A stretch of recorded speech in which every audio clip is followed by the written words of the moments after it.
Right, so welcome to the key principle of the month debrief. So we're in May and the theme for May is receiving. And I just want to remind you what the key principle of the month is about. So the key principle of the month, of course, is about bringing your focus to that principle for the month, right? So that you can practice it, so you can really allow things to land, and so you can notice where you're applying that principle and perhaps where you're not or where you haven't been. What's your vision for applying that specific principle? It's about honing your focus to one specific thing so that you can go deeper on it. So here we are. And as I said to those of you that are here with us before I started recording, do set an intention for yourself, because you know that you're going to receive what you intend to receive. And the key principle being receiving, it's a really good thing to do, right? So do set an intention. And those of you who are watching the recording who couldn't make this time slot, do set an intention for yourself for what you'd like to receive from this debrief session.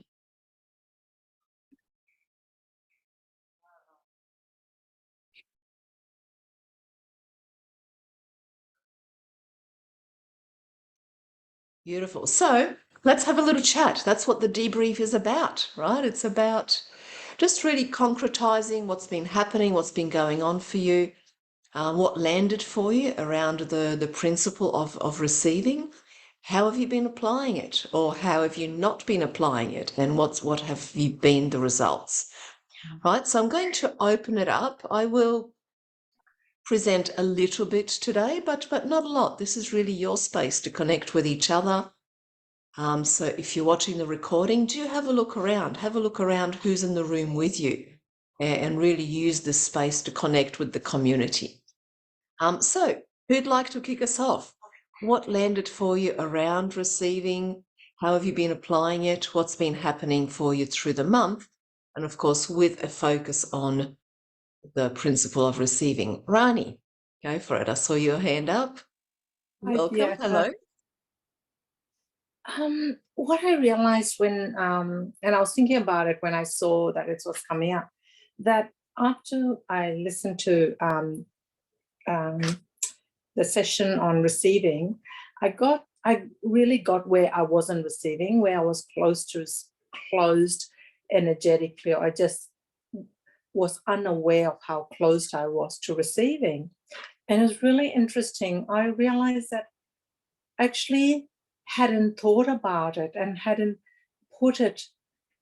It's almost like I would have had to put an alarm on my clock kind of thing, because I realized that I haven't consciously been thinking about it, and that I feel that I need to be made aware, because I've been behaving in a certain way for so long.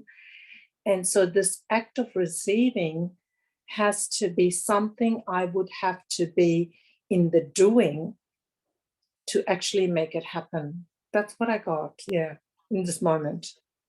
Mm. And you bring up a really good point, right? That receiving is actually, in a way, an action, that it's an active process. It's not something that you can just kind of blasely go, oh yeah, it's there, but it's something that you have to be consciously aware of, right? And that's really important to remember, because a lot of time people think that receiving is just about being there and not doing anything. Right? It's something that came up in something that I was running just recently. I can't remember what it was. Anyway, and it's something that came up, and the thing was that, anything done unconsciously, we're going to default to our dysfunctional pattern. So anything that you're not conscious of, you're going to automatically default to your dysfunction, because that's how we operate. That's our default orientation, right? So to change anything, to change the focus to the creative orientation, we must bring it into our consciousness and consciously choose. Consciously, that's why William's coaching is called Razor's Edge, because we're always on that razor's edge. And the thing is that we're always falling off. We're always falling off towards our default egoic orientation. And it takes conscious awareness and then using our will to choose otherwise to get different results, to get the creative results, to get the exponential, explosive results that come from creating, from living in the creative orientation. I just caught myself because we're always creating, right? So whether you're creating shit or whether you're creating the good stuff, we're always creating. But yes, it takes conscious awareness and focus to switch to the creative orientation and the use of will. So really great point to kick us off, Rani. Was there more you wanted to say on that?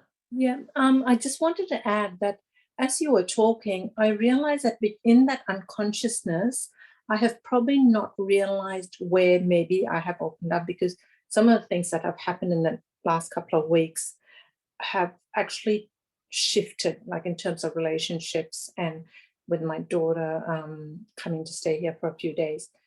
I noticed that I have been doing work in a different way. So I guess because I didn't see this big pot of gold, arrive at my door kind of thing, I'm like, oh no, I wasn't tuned in, but I suddenly thought it's probably the little things. And I'm waiting for this big bang. I was probably waiting for this big bang to say, oh, this is what happened. So thanks for saying what you said, because it's just a reminder that things are moving, but I haven't consciously been aware of that either. So just want to add that. Absolutely. Conscious awareness is so important because, and I see looking around the faces, and thank you for coming, everybody. I really appreciate you being here and creating this space. Without you, I can hold the space, but without you, there wouldn't be a community. So thank you. As I look around the gallery, I see some of you who are who have worked with me before, and so some of you will be familiar with what I'm about to say, because I've recently brought it up. And it's this, that recently when I've been working with clients, there's been this trend just in the last month for some reason, where we've gone to the vision and current reality, and it's turned out that the current reality isn't what they thought they was, right? So there can be this perception that current reality is always gloom and doom. That's not true. Sometimes, and as I said, it's become evident in the last month with a few of my clients, current reality is actually closer to their end result than what they thought, right? So they were going, oh, because I haven't seen the big pot of gold yet, I haven't seen the big results yet, I'm thinking that they actually came into the session going, oh, I'm not doing it, it's not happening, I'm not doing it. And we stepped into current reality, and then the current reality became obvious that they're further along than what they thought. And then when we uncovered that, when I spoke that, and they actually got it in the circle as well, happened 3 times in a month, which is quite a bit. Once we uncovered that their current reality was further along than what they realized, than what they consciously realized, and here's the importance of stepping into innocence and not relying on our thoughts and feelings, right? They've realized that that because they thought their current reality was shit, they hadn't actually opened to receiving the full vision, right? Because they were in their shit about it.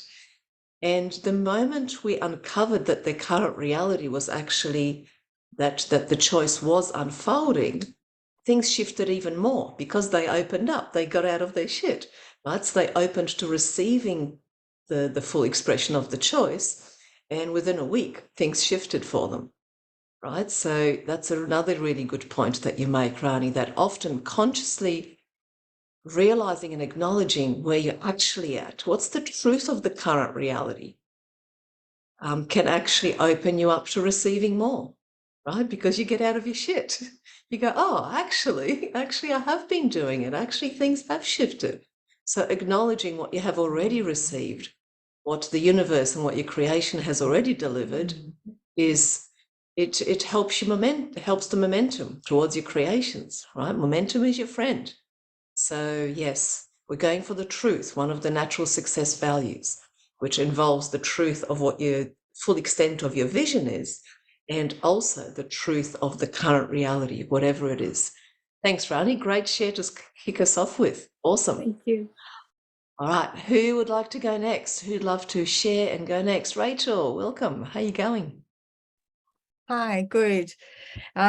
Just moving on from what you've said, the light bulb moment for me was when you spend so much time being really busy, you're in your unconscious, so therefore you're not able to have space to be able to receive. So therefore you're not even able to be get out of that egoic and even sort of be in the will and just so that you can then actually choose things, because you're just always on, when you're always on autopilot, you're just doing things unconsciously, and you're not bringing your heart into your consciousness.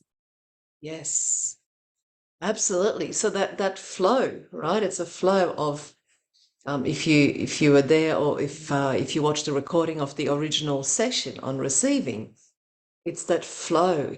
Receiving punctuates every creation. So yes, you receive the vision, but then you receive the bridge, and then you've got to take the action, but just that one action, and then you've got to step out of doing mode and receive the next bit of information. Because if you don't do that, if you take that action and then from your thoughts, your mind tells you that the next obvious action might be this or this or that, you're going to go off track. So it is about this natural flow. Really good point, Rachel.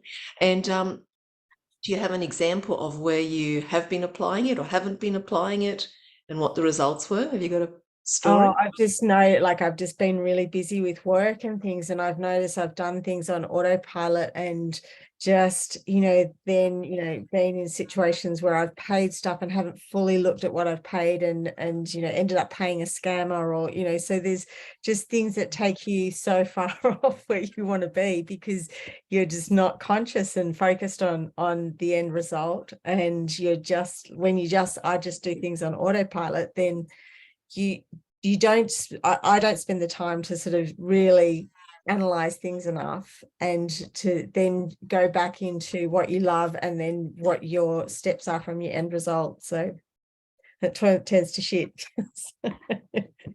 Yeah, and at best you end up wasting your energy, Mm. right? And at worst you're actually heading away from your creation. But yeah, definitely. So being in that doing mode doesn't serve anybody, because it's a natural flow. So you've got this creation that you want to, whatever it is that you want to create, it's there, it already exists. It's already there for you to step into, right? And if you go into doing mode, you can waste so much energy just doing stuff that's actually not heading towards that. When really the only thing we need to do most of the time is get out of our own way and allow that thing to unfold, with just putting in the right amount of energy at just the right time to unlock the next piece, to unlock the next door. Yeah, Yeah, and absolutely. I think when you have a lot to do and you think that you're achieving things, what you actually end up doing is making things harder for yourself, because you do things in a more laborious way, or put more steps into it than actually if you just followed your intuition and did, follow that action, then you get there a lot quicker. Yeah, absolutely. And it's amazing. I've experienced this myself, and those of you who have been in this for a while will also, well, I know that some of you do have stories like that, where you just do one little action and all of a sudden, bang, bang, bang, all these pieces fall into place. While if you're busy doing, what happens is, so you might take the one action, right? So let's say there's two parallel worlds, and you get this one action to take, right? And in this world, you take that action and then you get into doing mode. So you take the next one, next one, next one, and you get busy doing. In this world, you take that one action and that's it. You stop and receive. And then you notice all these other puzzle pieces falling into place. Someone might say something, right? You might get an opportunity open up that you just happen to notice because you're walking past somewhere, you see a poster on a wall, And because you're open to receiving, you're in open focus as opposed to the narrow focus.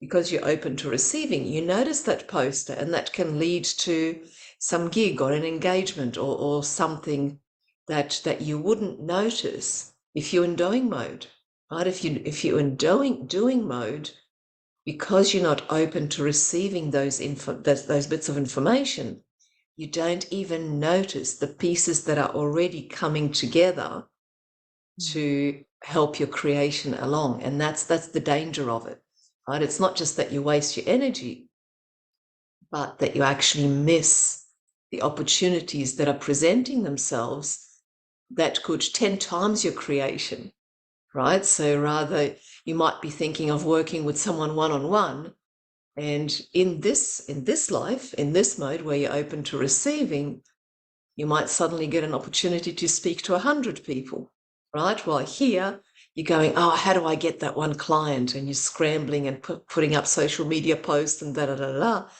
And by the time you get that one client, you're so exhausted that you don't even want to work with them anymore, right? So that's the difference between the two worlds that are available to us all the time. And we just have to choose, do I want to be in the creative orientation, the effortless world, or do I want to be in the doing, going orientation, where everything takes effort and there's stress, uncertainty, there's all this. No, sorry, I'm going to cross out uncertainty, because there is uncertainty in this world too. Ego actually seeks certainty. But in the egoic world, there's always effort, there's always trying, there's always forcing, it's just hard work, right? And most of us who are here have arrived here because we've gone, okay, something in my life isn't working the way I'd love it to work, right? So we've done the hard work bit. It's time to shift gears. Yeah, thanks, Rachel. That's an awesome share. And I'm going to just now share my screen for a moment, because I've got a video that I really, really like. It's only short, but you'll see it. It's about receiving and focused action. Well, that's not it. It's coming. There it is.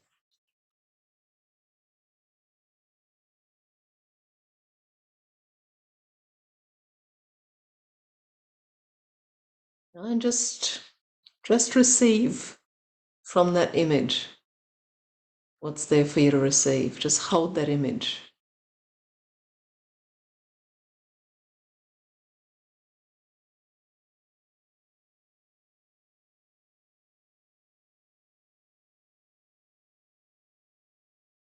Don't overthink it, don't overanalyze it, just allow it to land.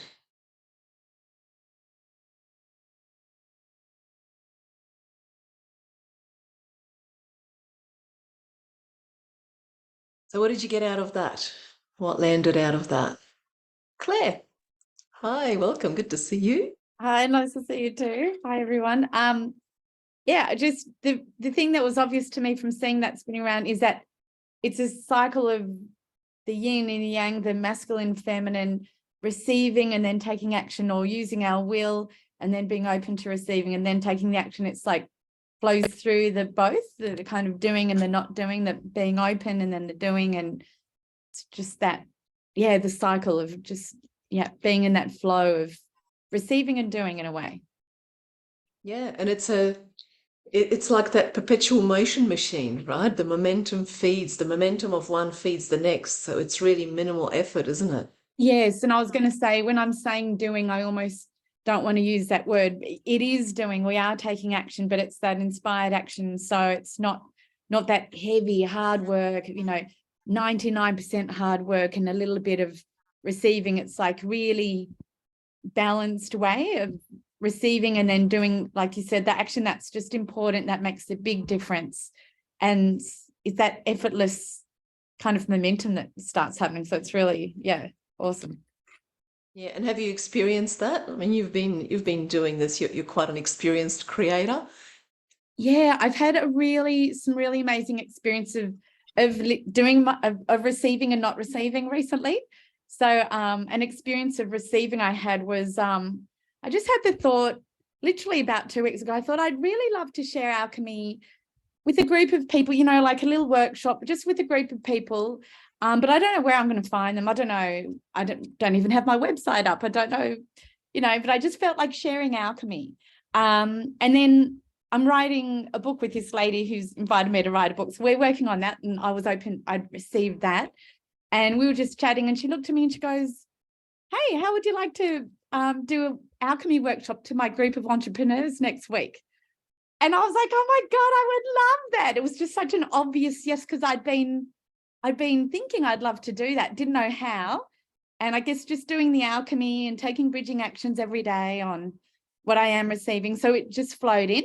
And then it was, you know, it was a big effort. It was the first time I'd ever done that to anyone outside, with any group outside of this community.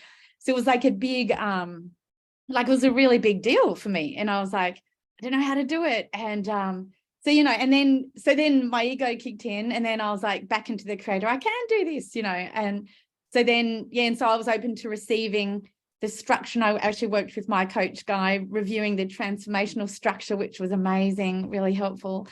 And yeah, it flowed so amazingly well. And I just think like that came in like it was a gift. But I could have easily dismissed it and gone, no, I'm too busy, or not now, or not yet, or I'm not ready, or I don't know how to do it.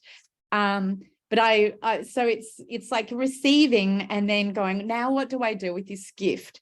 So yeah, it was, and then it's using my will to actually be in my creator in order to deal with this new amazing thing that came in.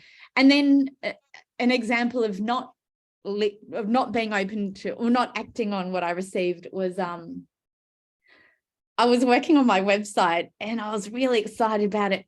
And I was so excited that I didn't bother doing my choices first thing in the morning. I'm thinking, oh, I'm just working my website. What could go wrong? And it was like, oh my God, that was just like, and do you know what I did? I accidentally published it, and it was so not ready. And so it was like, that's the last time I don't do my choices, when I'm working on something I think, you know, can't go wrong. And so my ego was freaking out, going, oh, this is a disaster. I tried to unpublish it. The platform won't let me. And then I was like, and then I stepped into my creative circle, and it's totally calm. Everything's cool. It's like, this is a wonderful motivation to get your website done and like stop mucking around. So it was like a completely different view of it. So ideally I would have had it finished before pressing publish, you know, and done it intentionally. So it put a bit of pressure on me in my ego, but then using my creator could get it out of it as well. So it's just like, yep, I've really got the lesson now. Just don't delay doing the choices, just get them done. Yeah, and don't use the excuse, I'm creating, therefore I won't do my choices, right? Yes. So many people do that. Yes. Oh my gosh, lesson learned. Yeah, and what you're touching on there, Claire, is the falling off thing, right? We're always falling off Yeah. when you've got an awesome coach. So you know, right? We're always falling off, Yeah. and it's how quickly can you get back on? So you fell off.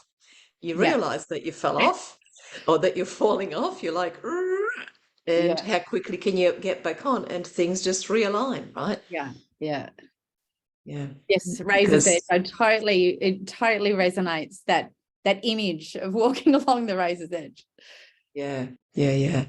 And congratulations, right? So great result to go, oh, I wasn't receiving, and now I'll go back into receiving, and things resolve, right? You didn't have to go, oh shit. You didn't spend weeks trying to work out how to unpublish your website. You went with what's obvious and went, okay, what's obvious here? It's done. What's the next obvious step? Get it looking better, right? Yeah. Awesome. Great share. Thanks, Claire. Right, who's next? Kay, and then Tamara.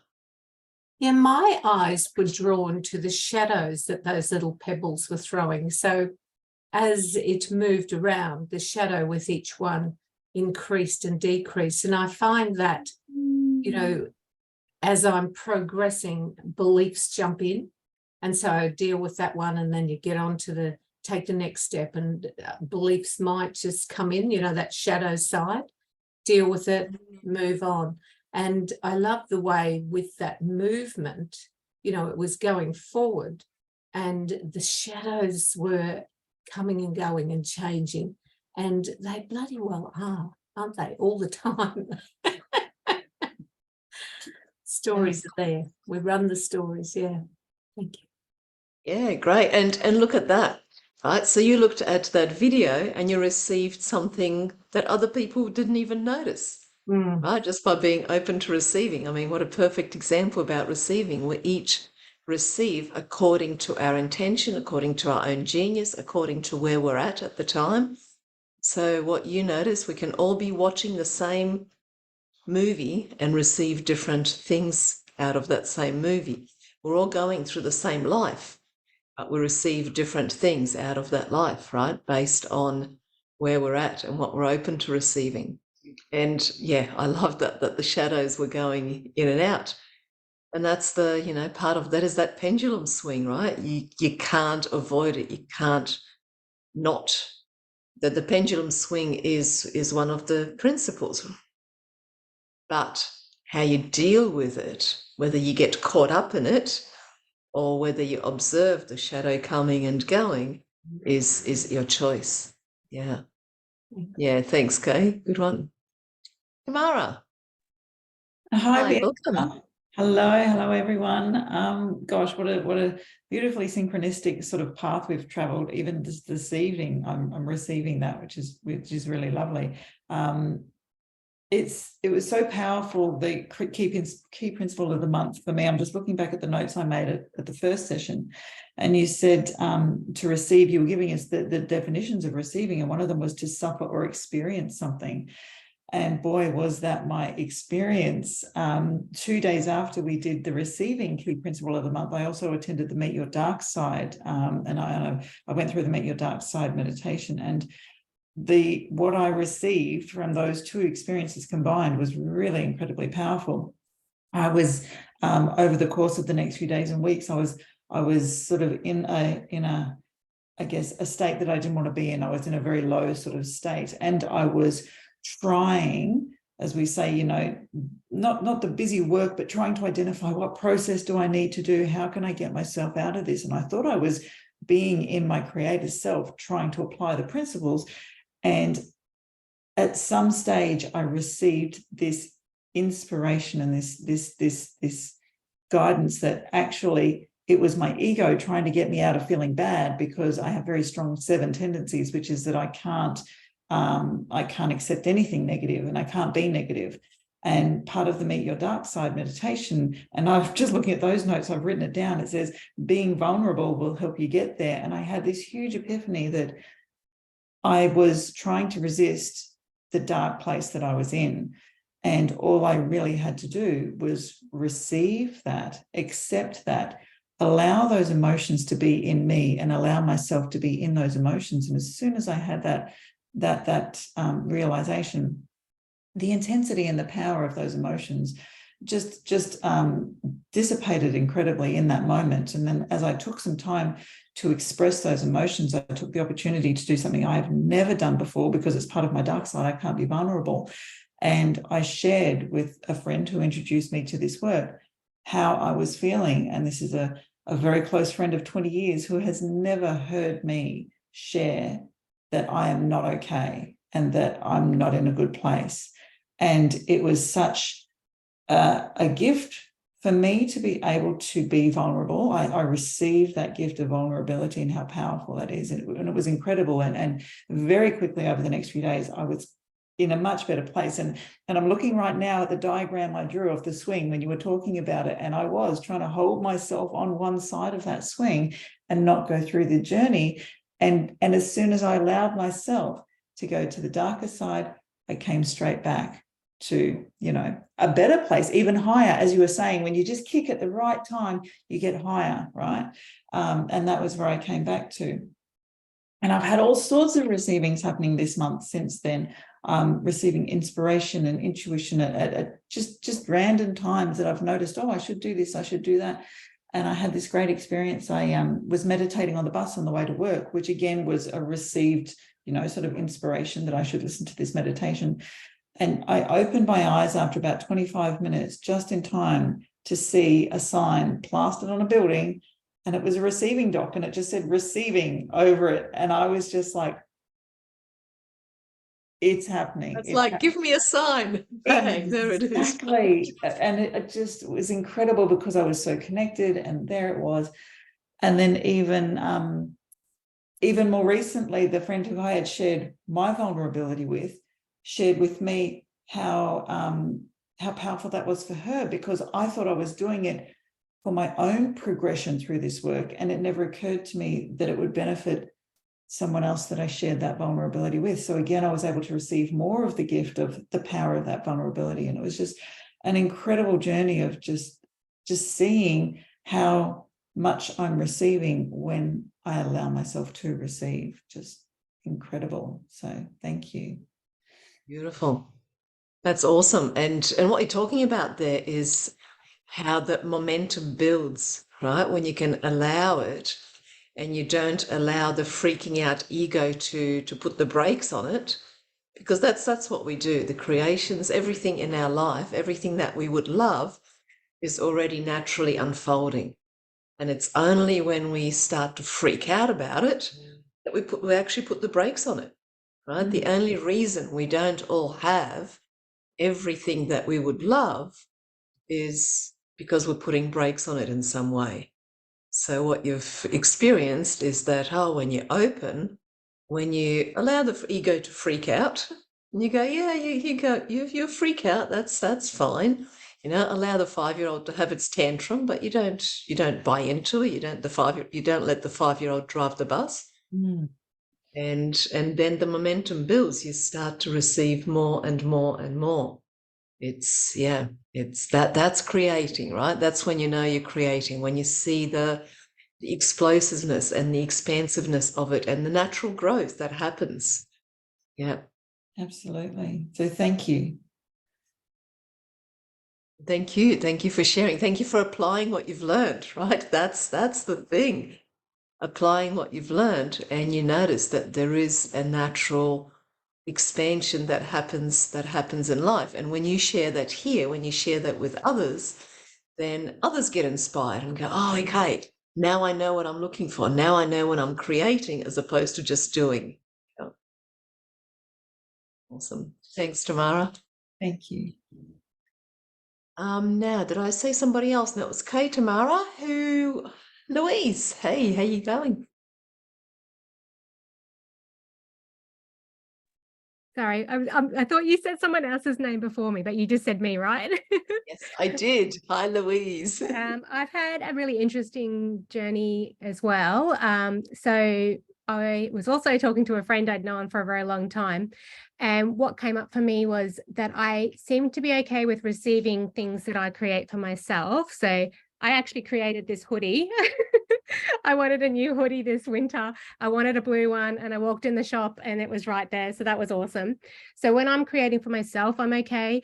But a thing that I've realized is that I'm not good at receiving help from other people. So even if it's a part of my action and stuff, I really, I don't know, it makes me very uncomfortable, and I didn't see it at all. Like, my friend actually drew my attention to it. And so it's been really good to see that, because that's not going to be, I can't do this all on my own, but there must be some part of my egoic nature and my beliefs that don't allow help from other people. And I just didn't realize the block and that was that bad. Like, I thought, oh no, I let people help me here and there. But when I really thought about it, I actually don't like it. And I try to just go it on my own sort of thing. So there's definitely a block to receiving from other people's help, which, yeah, it was so interesting because I'd never, ever realized it. And then I thought back into the past, and I still do it to this day. Even now I'm doing this work and I am very open to receiving, there's definitely something there I still need to work through. So yeah, without overthinking it, I'm just trying, to sort of work out where that might have started,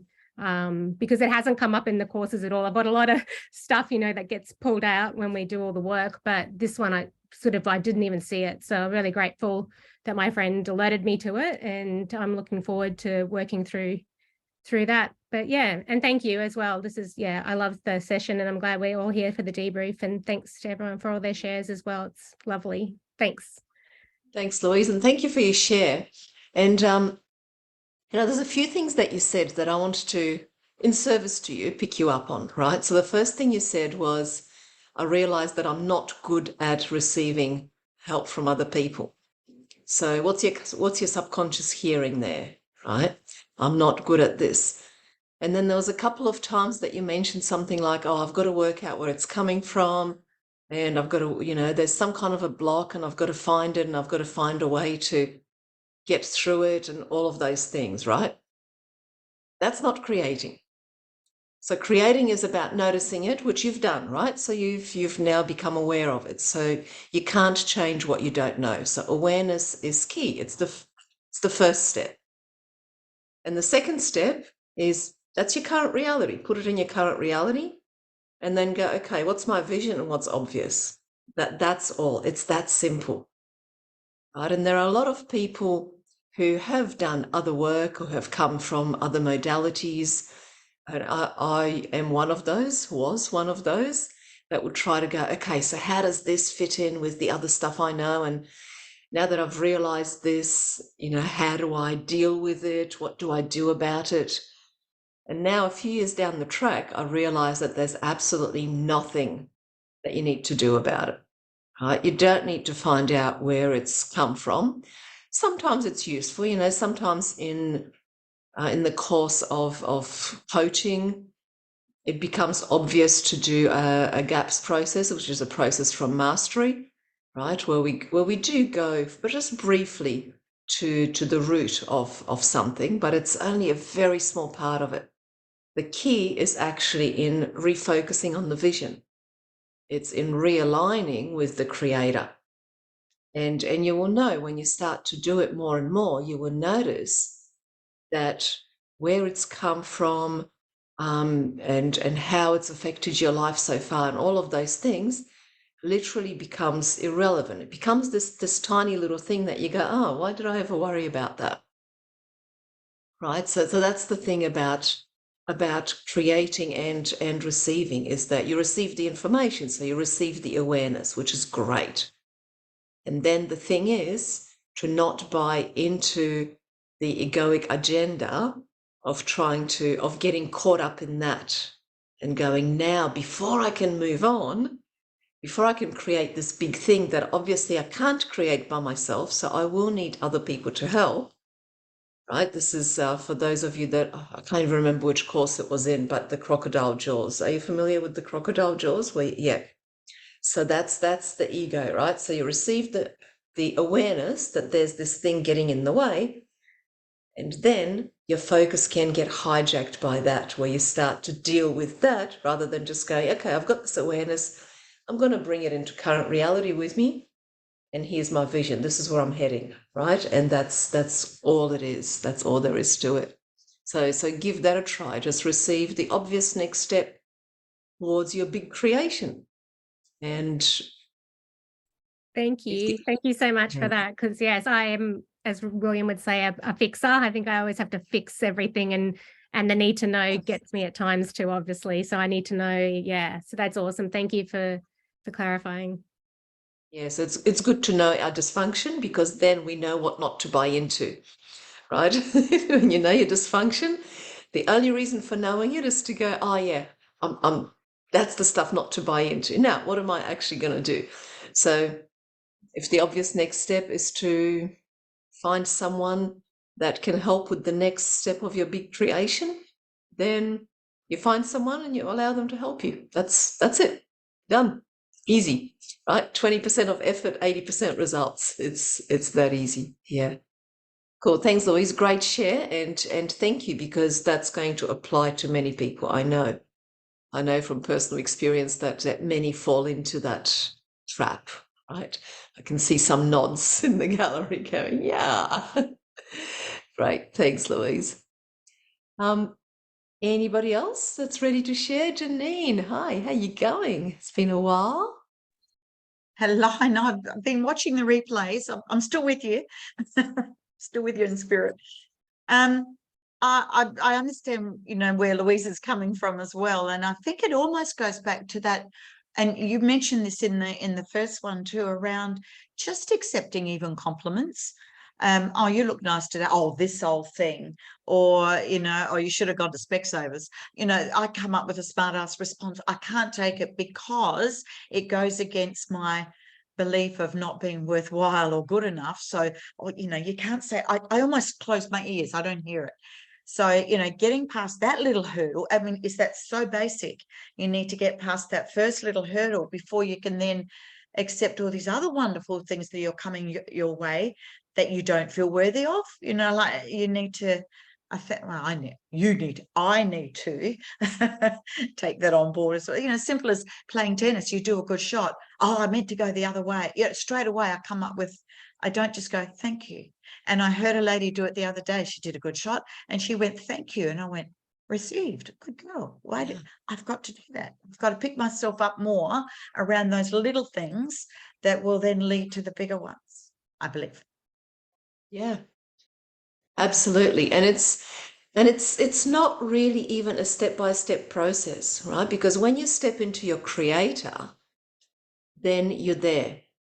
And you'll notice that you can receive those little things at the same time as the big things. It's not like, oh, I received this much, so next week I can do this much, and next week. It's like when you step into your creator, you absolutely can. You notice that the moment you receive that compliment can be the same moment in which you receive an inspiration or an opportunity that brings you your first million, right? It can be that simple and can be that quick.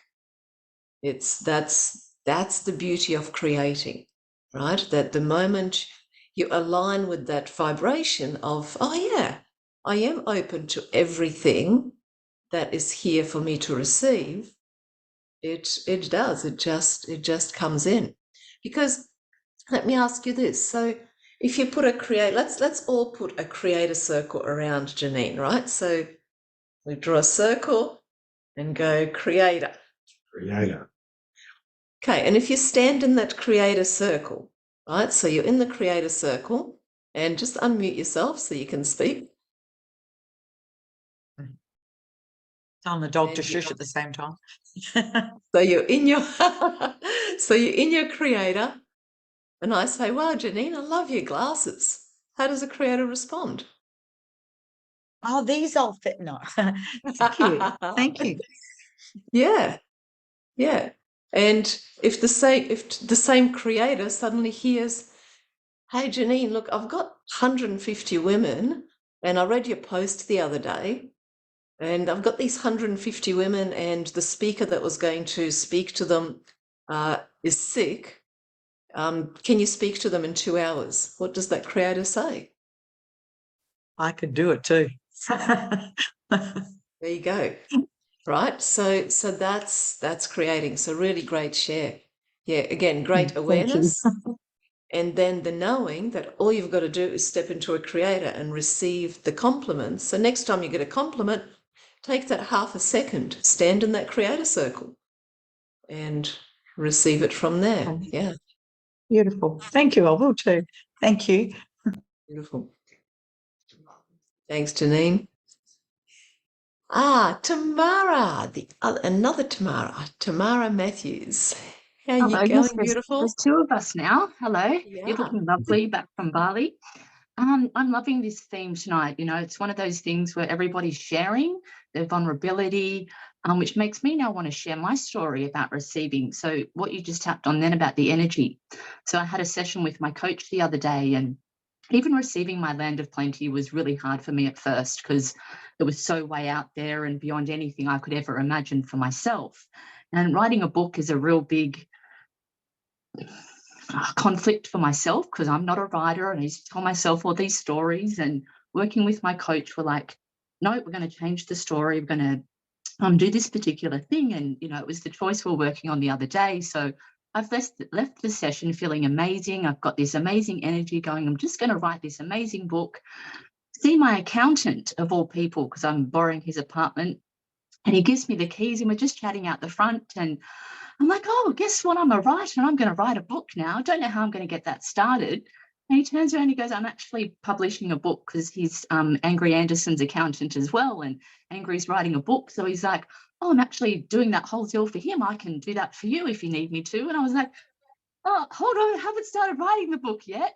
But it was one of those, like, you know, when you're in the energy of the end result, everything was just so effortless. Like from me that morning going, I have no idea how this would ever happen, or a publisher or anything, to then having somebody going, I can do all this for you, just write the book. So it was, yeah, a really powerful thing about, yeah, accepting and receiving my land of plenty first, then receiving the energy and the steps towards the end result, and then having the courage and the vulnerability to share that with other people and go, this is who I am now. I'm a writer. So yeah, let's get to writing this book. So thank you everyone for your shares tonight. Yeah, it's really, really hit the heart. So thank you. Awesome. Thanks, Tamara. And then, of course, saying yes to that, right? Going, oh, shit, I've got a publisher now, so I better get on with the book. I mean, Exactly. nothing better to increase the tension and to drive you towards it. Exactly. Choice every day. Yeah. Thanks, Beata. Beautiful. Looking forward to seeing it too. Thanks, Tamara. Receiving. Anybody else? I do have another little bit that I want to share. But happy to have another share. Laura, hey, how are you? Good to see you. Hi, thanks, Beata. Thank you, everybody. It's so wonderful to be here and listen to everybody's learning and awareness. And this weekend, I have immersed myself in going deeper. What I've noticed, one of my dysfunctional patterns is that I skim over stuff and I don't go down deep enough. And so I'd skimmed over a few things and I went, yep, okay, I should go back to that. I should go back to that. And of course I didn't. So I decided this weekend that I would immerse myself in this key principle of the month, and also the March one around intention that Kirsty did. So I have just had the most amazing weekend, and it was really interesting when you said just check in with your current reality, and it was like my current reality feels great. I feel really, really on fire. But I've just learnt so much about myself, even from the webinar, things like I think I should be more efficient. So I will play things through my earphones while I'm doing the housework. And it's like, but where's it coming from? Where's the intention? And or where's the focus? And how am I receiving that? I wasn't. So I just realized that those kind of things is blocking my receiving the true creative spirit and the messages, because I'm trying to be more efficient with time and things. So it's been a real powerful lesson for me.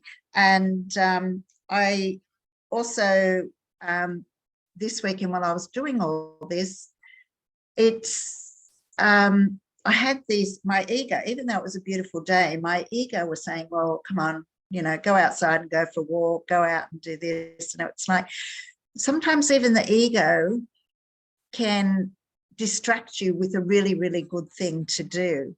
But because I had made the commitment that I was going to immerse myself with the work, it was so powerful to go, well, no, I don't. There will be another day that will be beautiful and sun shining, and I'm happy to do that another day. So, yeah, just I was noticing little things like that. So the awareness of when I'm receiving and going through that exercise of what it feels like to receive, just really stepping into that, that feeling of receiving, as opposed to feeling of, I think I'm receiving. And that I notice that receiving can be passive and active. So a little bit what you said before, that we can passively, or I can passively receive, but I can also actively receive. And I have done things like that, or I have do it often when I go for a walk in the park with an intention to receive messages from nature. So it's kind of whether they be shapes or symbols, but to actually intentionally receive something in nature. So yeah, I've just had a beautiful weekend and really overcome one of my dysfunctional patterns with sitting with the information to really go deep within. So thank you very much for that. Awesome. Thanks, Laura. And the message that your subconscious got was that when you intend something, you're going to go for it, right? Because ego will distract you with very appealing objects, right? But they're shiny objects, like, oh, but this is healthy for you. Oh, but you also have a choice around this. Right? And many people fall into that many times. Again, it's something, it must be something that's coming up this week, because it's something that came up in our program that we just ran last night, right? And it's that people will distract themselves with things because it's part of my other choice, right? That's right. And actually let go of the thing that they're focusing on, the thing that they've committed to right now for the sake of this distraction. And it is all about intention and holding that focus. So receive and then focused action. And focused action followed through all the way to the end. And you've got to follow through all the way to the end before the next bit of receiving. Otherwise, you're just flailing. Yeah. Right? Otherwise, you're just going here, there, and everywhere. Yeah. Yeah, and that's the trap that I have fallen into, is that, yep, that is one of my other ones. So one of my other choices. So I just go off and do that. And and what I realized through focusing with this content is like, wow, that is really powerful. Yeah. I loved your comment. I saw your comment under the recording. And when I read it, I went, yes, this woman's got it, right? Now you get to experience what it's like to really immerse yourself. Because there are various levels of knowing things. There's the thing of, oh yeah, I'm aware of this concept, right? And many people fall into that where they go, oh yeah, I'm aware of it, therefore I know it. And then there's a deeper level of awareness of, yeah, I've given it a go, or I've done it once, therefore I know it. And then there's this whole other level where some people call it embodying it, or knowing it on a deeper level. And that's what you get from, for example, watching something a number of times, where it lands and lands again. And then when you apply it, that cycle, learn, apply, encourages more, because learn, apply creates success, which encourages more learning, more applying, and more success.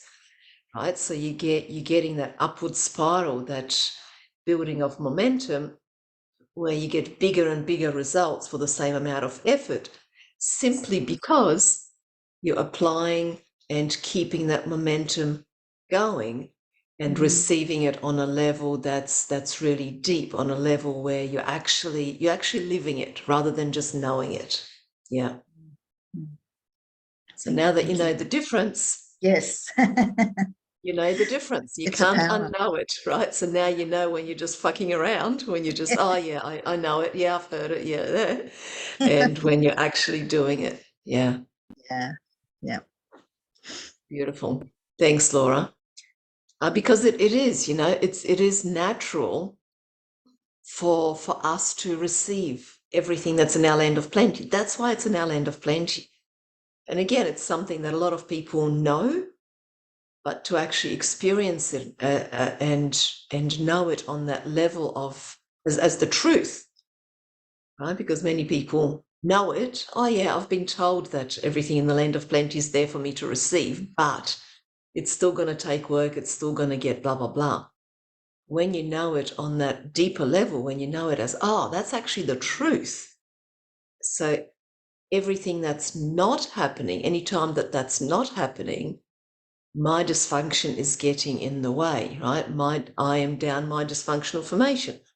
Everyone here has done alchemy, I imagine, so you know the dysfunctional formation. Every time you're not getting what's in your land of plenty, you have followed a predetermined number of steps in probably the same sequence to get in the way of receiving your land of plenty, right? That's a known. So to know your dysfunctional formation intimately is really important, because then you know what not to do. And when you stop doing just those things, those 23 steps, then you naturally receive your land of plenty, because it's here for you to receive. And I often use the analogy, some of you know, I think I shared it in the KPOM, I can't remember now, that my previous incarnation, if you like, was as a behavioral optometrist, right? Which is all about visual perception and vision improvement and all of that. And the thing about our eyes, our vision, our eyesight, is that it's actually natural for us to see, to have perfect vision. Right? That's our natural state. Our eyes are designed to see. Who's heard of the palming exercise? Can't remember the woman's, Janet Goodrich, and there's been a few others. But is anyone aware of the palming exercise for vision improvement? Anyway, it's basically where you make palms out of your hands and put them over your eyes, and it's basically a relaxation exercise for the eyes, right? That's basically what it is, where you try to see blackness. You basically immerse yourself in pure blackness, because when you see nothing but blackness, it means that your nerves aren't firing. They're just at rest. And when you learn the feeling of what your eyes feel like when you see complete blackness, that's when they're in their perfectly relaxed state. So when things look blurry, all you need to do is get back to that feeling of blackness, of the eyes being in their relaxed state, and things come into focus, right? So the analogy here is that when our eyes are perfectly relaxed, they can see perfectly well, right? Our natural state is to have perfect eyesight. And it's the same with the land of plenty. When we're not flailing and trying to make things happen and forcing end results and going, what else do I need to do? Who do I have to become? Blah, blah, blah, blah, blah. What circumstances do I need to deal with and take care of first? When we're not caught up in that, then we just receive our land of plenty. It's that natural, right? It's that saying. I'm going to share my screen again for a moment.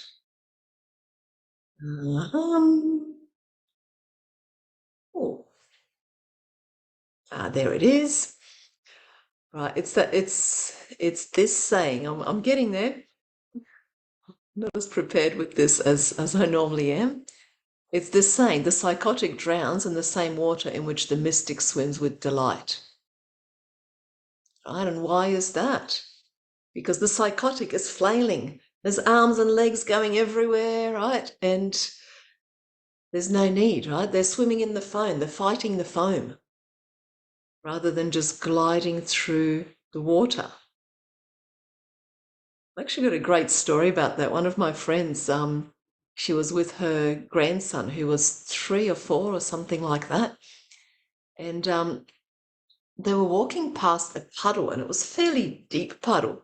And he kind of fell in, and he was freaking out, right? He was like, and arms and legs everywhere going, nana, nana, nana. And she was outside of the puddle, but she just came and stood next to him. She didn't drag him out. I mean, it was wonderful, that she didn't rescue him. She wanted him to realize his own power. So she just stood next to him. And as he was up there looking at her going, he noticed that the water is only up to her shins, right? And he suddenly realized that he's in this really shallow water, and he just stood up, went, Okay, I'm okay. Right? And this is what we do to ourselves, where they're going, oh, I'm drowning, I'm drowning, I'm drowning. Things aren't going well. I'm not creating, I'm not doing it, it's not happening.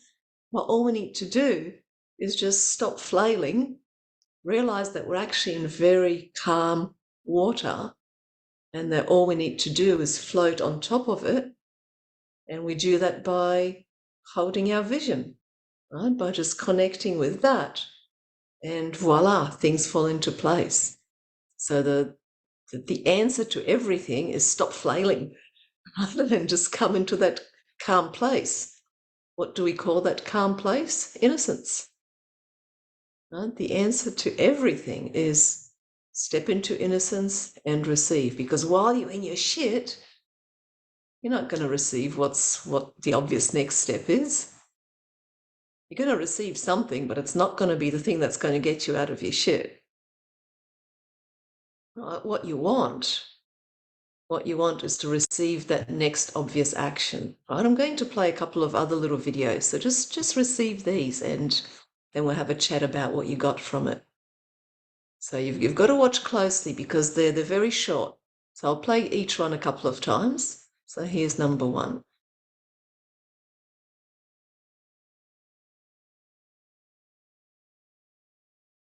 I'll play the other one, and then I'll come back to this one again, because I actually meant to play this one first.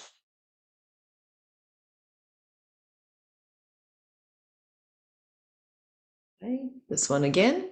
What do you see? What do you notice? What do you receive?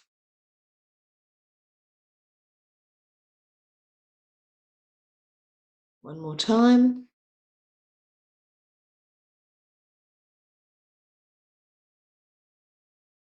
And the other one.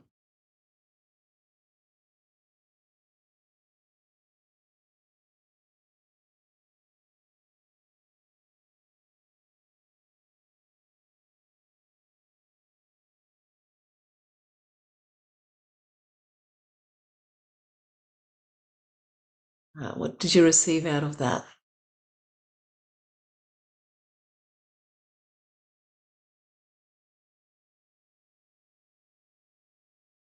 We'll go Claire and then Tamara. Just that the conditions are the same for everybody who's out there in the water, but that, I don't know if it's the same guy, but that he could just find his way through to catch the wave and go all the way through. And what I really noticed with the first one is there's a real ease about it. He's just really relaxed, and someone else falls off their board and others haven't stood up yet. And so it's like he's just in tune with the timing, or that he's just, yeah, it just flows. Right, thanks, Claire. Good share, good observations. Tamara Ryan. Thanks, Beata. My takeaway was very similar to Claire's, in that the conditions were the same for everyone, but it was only the person who was ready for the wave who was able to ride the wave, or I saw the wave as basically like, you know, the insight or the inspiration. It was there for anyone to take, but there were people who were facing the wrong way. There were people who were paddling really hard, trying to catch it and falling off the back of it. It was just the person who was one with the wave, as Claire was saying, you know, they were, you know, able to relax and just go with it.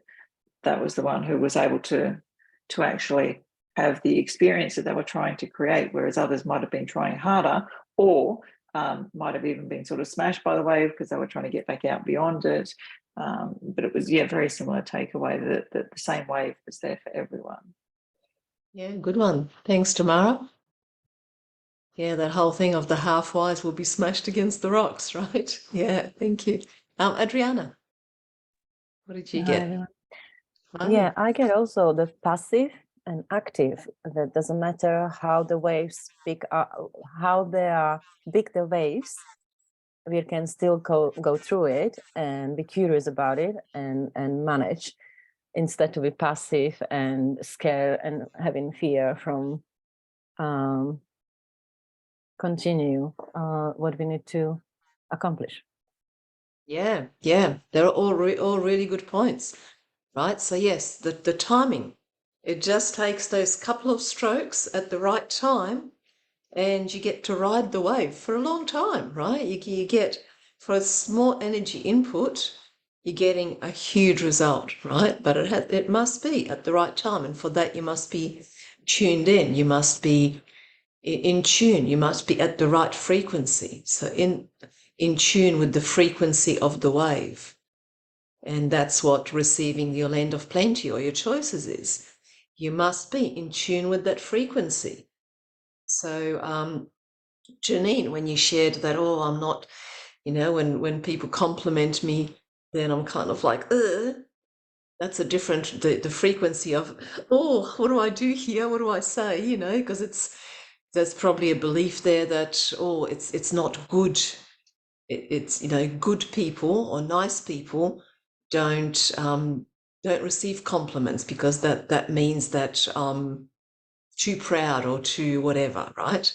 So that's the way that you feel when you're in that frequency, that there's a feeling associated with it, right? As opposed to when you step into the creator, there's a different frequency, a different energy associated with that.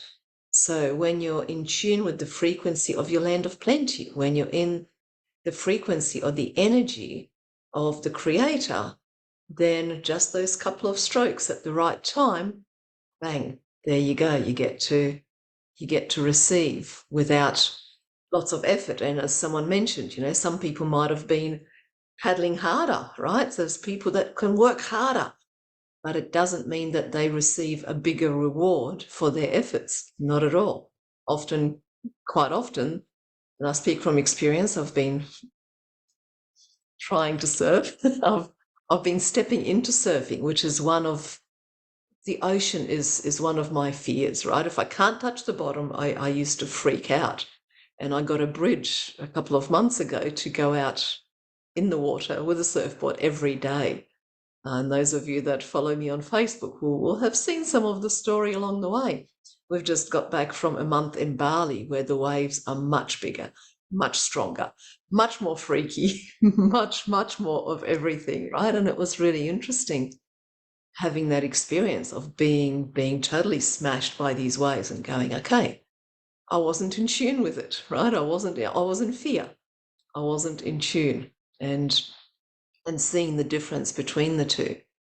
And then coming back home yesterday and going to Coolangatta, which is my nice gentle spot, and then noticing that even the biggest waves there, after having been in Bali, even the biggest waves at Coolangatta were like, oh, that's nothing now, right? So there's this thing that once you challenge yourself, once you use your will to align with your creator and take the steps that you receive, no matter how it feels, no matter how many fears come up, no matter what your ego tells you about the dangers of it, when you use your will to take the steps that you receive, no matter what, when you make your bridges non-discretionary, then you shift the frequency that you're on. You send a message to your subconscious that you're a creator, right? That you're going to follow through no matter what. And when you do that, life gets easier. Life absolutely gets easier. So the stuff that once upon a time might have been terrifying, you suddenly go, oh, that's nothing now, right? And then the thing about creating is to keep that momentum. So when you've gone to this edge of your comfort zone, then you go, oh, this is now the middle of my comfort zone. I can go to the next edge. Now, so it's not about, creating is not a passive process. It is about just doing the right thing at the right time. So you do get much bigger rewards for your efforts, but it certainly isn't a passive process. Because if we go back to the surfing analogy, right, that guy that caught that wave, what's the next thing he's going to have to do? What's the next thing he needs to do? Even if you haven't surfed, so you catch a wave, right? So you're coming in towards the beach. He's going to turn around and go back again.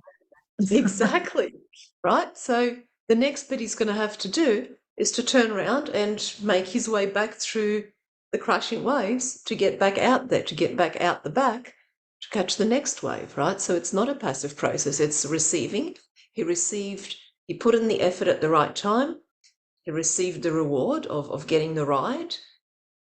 So he gets to rest, he gets to review, renew, perhaps do a completion on that wave. If we're using it as an analogy for creating, do a completion and then go, okay, what's the next wave, right? Now I'm ready for a bigger wave. And that's what he's tuning into, right? Then he's looking out for the next thing. But before he can do that, he needs to apply action. And the obvious action is to go back out there. If he then goes, oh, good, I've caught a wave, I'm going to go and sit on the beach for the next 3 months. It's the only wave he's ever going to catch, right? So it is those cycles of creating and receiving that are really important, right? Sorry, not creating. The cycles of receiving and focused action, receiving and focused action that form the basis of creating. And I'm just going to share something that I'm going to give credit where credit is due, that my partner Ed, who's sitting here right next to me, but a couple of squares away on Zoom, said in something that we were running the other day. I've been running a few things, so I can't remember what it was in. Anyway, it doesn't matter. And it was about surfing. Ed's surfed all his life. And he said it's like you go to the top of the wave, right? And so can you say it? I've now forgotten. Do you remember what I'm talking about? Turn your speaker off or we'll have terrible. All right, hang on. I'm just going to mute and turn my sound.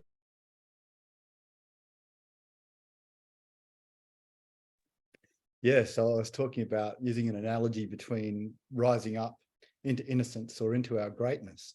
So when we're trying to catch a wave from the trough after the wave's broken and it's all foamy, it's a wild ride. We've got no control. We can't steer ourselves. We've got no control over direction. But when we rise up and we catch the unbroken wave at the peak of its crest, so when we rise up, we then have to apply minimal effort to get to go where we want. We can steer effortlessly using the momentum of the wave. So it was just using an analogy between, being caught in the foam, being caught in our current reality, making decisions from there, or rising up into our greatness or rising up into innocence at the top of the wave and taking action from there. That's what it was about. Awesome. Thank you for that. I went to tell the story and then I went, oh, now I can't actually remember it and I probably wouldn't do it justice. So thanks for sharing that. Awesome. So so that's creating, right? That's receiving. Adriana, there's something to add? Sorry, I just didn't want it to lose. Well, I really recognize what you said. It was really beautifully distinguished feelings and the energy, because lots of people I'm seeing and hearing, saying, I feel, but from William, what we heard, thoughts or feelings are not real. And so the distinguish what I literally recognized in your saying was, it's not about how you feel when you are in the creative process. It's how you vibrate, because it's all about expansion of your heart, not the fear of your heart. And so I love it how you said it, because I literally straight away recognized that oh, okay, that when I am in the not creative state, I have these feelings, but if I am really in creative state, I am this expansion of vibration, which is coming from the heart, through the heart, and it's like really pumping like beautifully, and you don't have any feelings. It's just unexplainable. It's like pure light energy. That's what I wanted to point to. Thank you. Beautiful. Thanks, Adriana. And it is important to know the difference. It is important to know the difference between the different frequencies, because then you can, again, catch yourself. The moment you start to fall off, The moment you're in doing, I can see Claire nodding because that's exactly what happened, right? Now I'm doing the stuff, I'm doing the stuff. But if you'd stopped for a moment, you would have realized that, oh yeah, I'm not in the right energy anymore. And it can be so subtle and so slow that you don't necessarily notice the difference from day to day. But before you know it, it's like you start a couple of degrees off course, but a few days down the track, you're miles apart. You're miles away from the energy that you want to be in. Yeah. So knowing the difference in the frequency or the energy of being in the creator and the frequency or the energy of being in the victim or the current reality is really important. And that's why we make our choices every day, so that we get to experience that difference.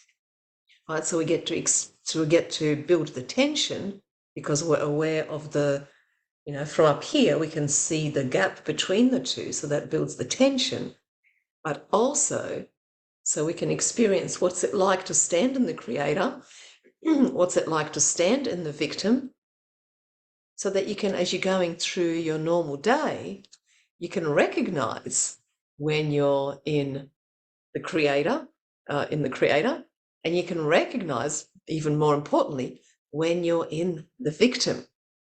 This is something that I know we talked about in Applied Magic, which is a course that we're running at the moment.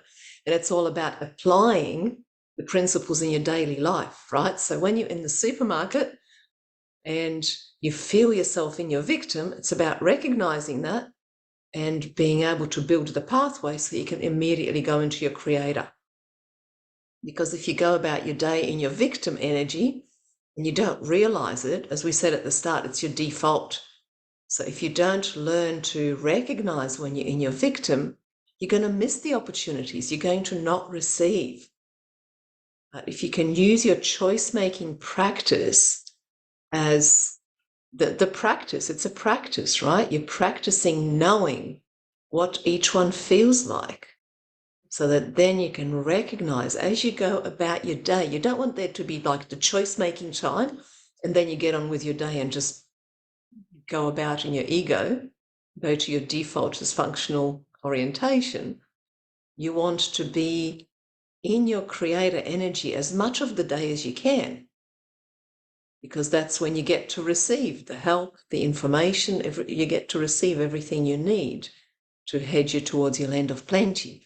So you want to be able to recognize when you're in your victim and what that energy feels like, and then be able to use your will to shift to your creator.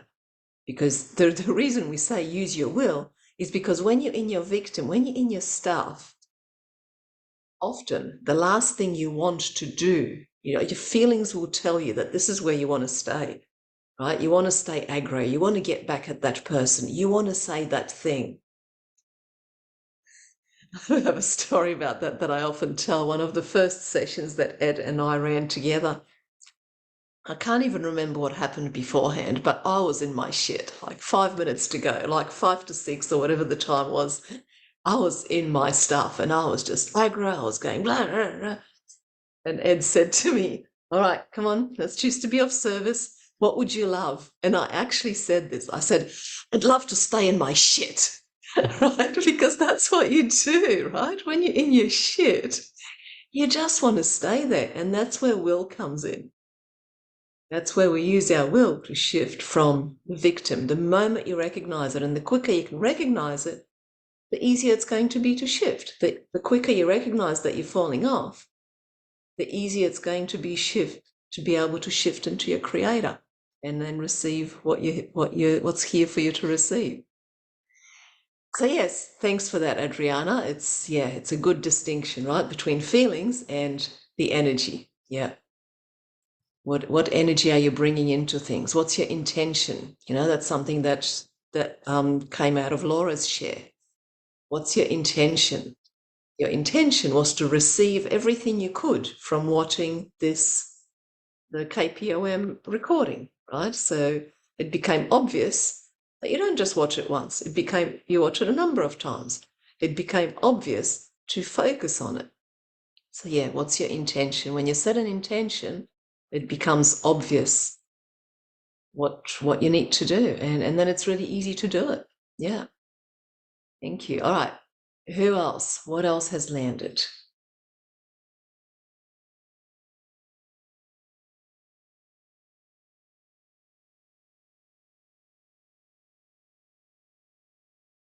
Good. I'd love to hear from some people that haven't shared yet. Because, you know, whenever I look around the gallery, there's the people that are always there, that always share, right? I can almost guarantee that I know, oh yeah, that hand's going to go up, that hand's going to go up, that hand's going to go up. And we've heard from all of those people now. So let's hear from someone who likes to hide. Thank you, Andrea. Good on you for using your will. Oh, it took a lot of deep diving to bring that will up. Yeah.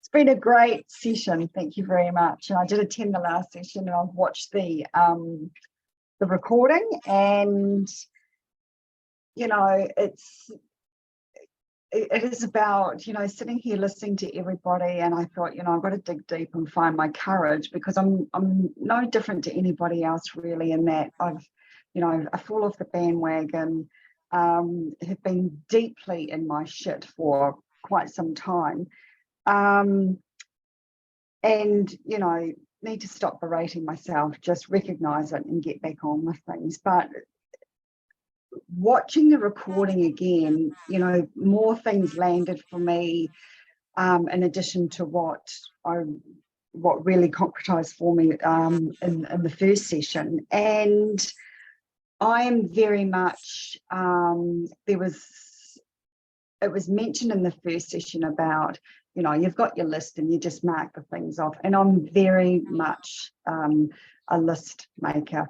partly because I feel like I have a reward, you know, when I can tick something off. And also it helps jog my memory to make sure I get things done. But when I really, really look at it and think about it, you know, it's just doing action. It is not inspired action. And I think, you know, I'm just giving this lip service, and it's just wishful thinking and hoping that everything else is just going to fall into place. And that is just not going to happen. And I think with what's going on with me at the moment, you know, I'm so busy being busy. And a lot of this has actually come from one of my choices, which, interestingly, I was talking to a friend the other day, and I said, you know, I made a choice around this, and I can't even believe that this choice has actually happened. It's come, you know, it's come to life, but it hasn't fully turned out the way that I expected. And it's like, well, don't dwell on it. Just, you know, just keep moving forward. But yeah, interesting that, you know, to hear the words about defaulting back to your dysfunction, and it's like, that's it. I'm just living in my dysfunction. And, you know, you get up, you do your choices, you're looking at your list, but then you just go about your day in your ego. And it's just recognizing it. And my gosh, it's such a discipline, isn't it? It's really such a discipline that it's almost like constantly having little conversations in your head. And I think if you know, people could see what's going on in my head, they'd be, oh my gosh, look her up and throw away the key. You know? But I think that's true for most of our heads, right? It's really such a discipline. And I think, well, if I'm going to come across as this crazy lady just so I can stay focused, then so be it. So be it. Yeah. You know? Yeah, But, because that's what ego does, right? Creates noise. It's the head, it's the noise. Incredibly distracting. Very much so. Very much so. And how can you use that, right? So if you love lists, there is one list that you want to have, that you want to tick off, and that's the list of your bridges. Yeah. Right? That's the only one you need. It's like, yep, taking that bridge, you get 2 bridges a day. Yep, done it. What's the obvious action? Done it. It's that thing of receive a bridge, tick it off, and then you receive the next bridge, right? There's no point continually receiving, and there's no point continually taking action. So it's like, receive the bridge, do it, tick it off. Great, now I've got the next bridge. And before you know it, there you are. And you just don't listen to the noise. That's the thing. The noise is going to be there. Right? Ed will attest to this. I am, in my egoic state, an incredibly scattered person, right? So much noise you wouldn't believe. And even, you know, I know that all of you look at me now and think, wow, she's a wonderful facilitator. You are, aren't you, right? You're all, yeah, good.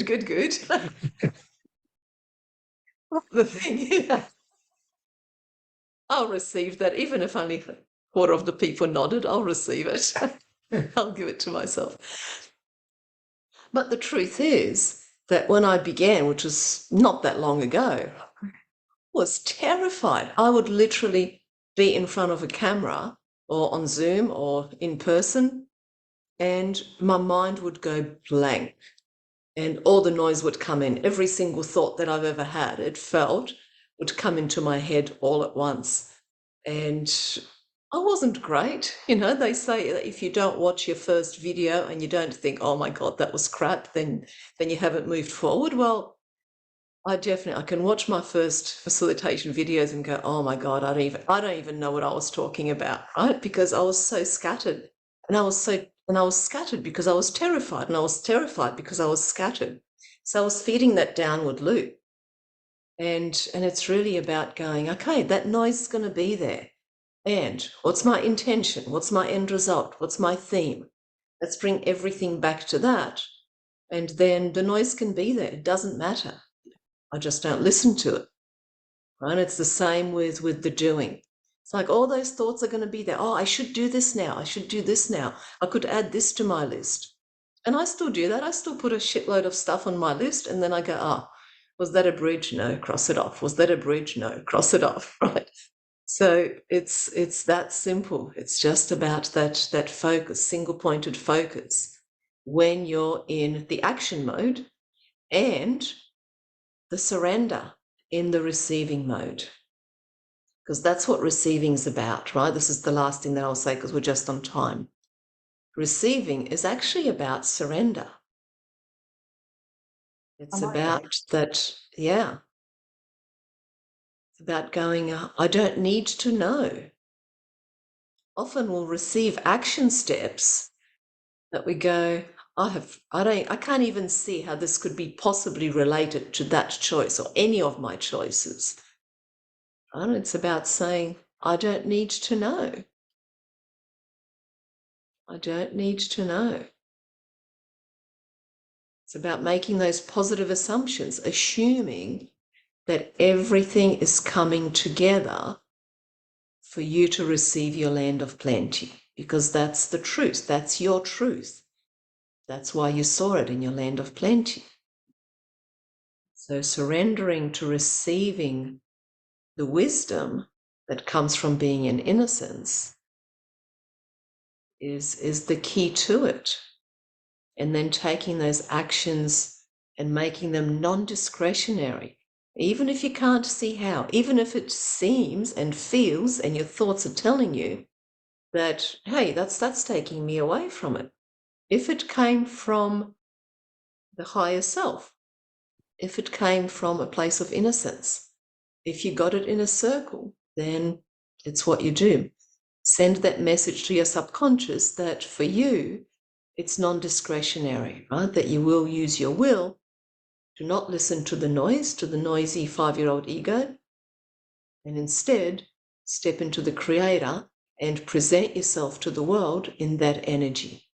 But that's the vibration you want to align with, right? So that's what receiving is all about. So I wish you all receiving your land of plenty. And let's see each other again soon. So let's do the thing. Unmute yourselves, say goodbye to each other and those watching the recording. And we'll see you along the way. I think there's a June masterclass that's coming up for me. So I'll hope to see all of you or some of you in that. For now, Thank you so goodbye. much.